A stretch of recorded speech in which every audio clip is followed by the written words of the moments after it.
শুধু বদ্দার পারে বট গাছ।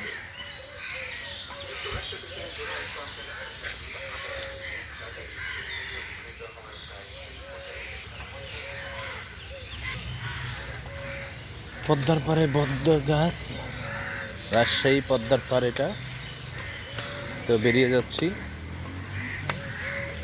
এটা হচ্ছে সেই জুলাই আন্দোলনের বহিঃপ্রকাশের একটা চিহ্ন,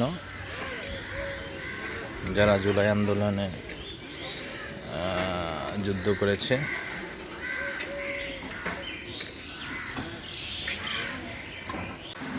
সকালে বৃষ্টিটা এসে রাজশাহীকে পুরো ভিজিয়ে দিচ্ছে।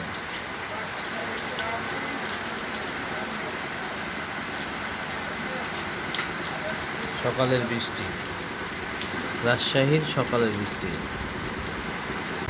ঝুমঝুম বৃষ্টি রাজশাহীকে পুরো ভিজিয়ে দিচ্ছে।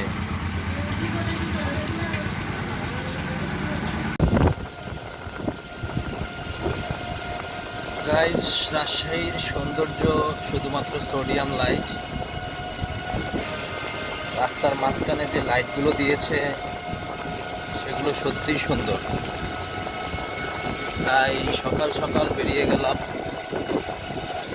রাজশাহীর সৌন্দর্যকে উপভোগ করার জন্য, বিশেষ করে সকালের সৌন্দর্যটাকে উপভোগ করার জন্য।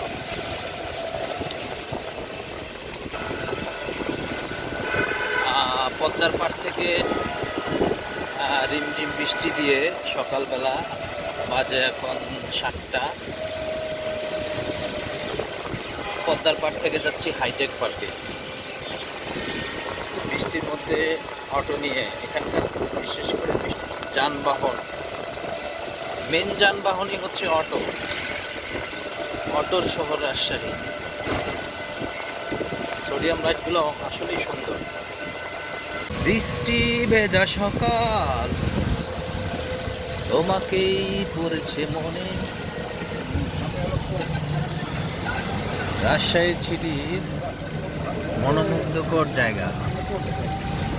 আমরা মামা সহ যাচ্ছি হাইটেক পার্কে। কিছুক্ষণ আগে চিড়িয়াখানা ফেলে আসলাম। রাজশাহীর সৌন্দর্যটাই আসলে এটা, যে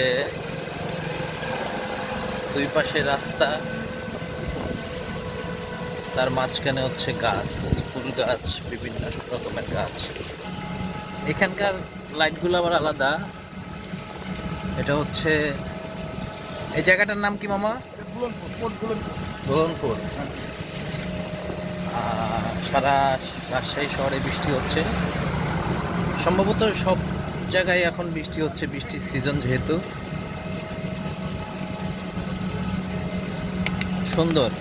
সুন্দরের শহর রাজশাহী।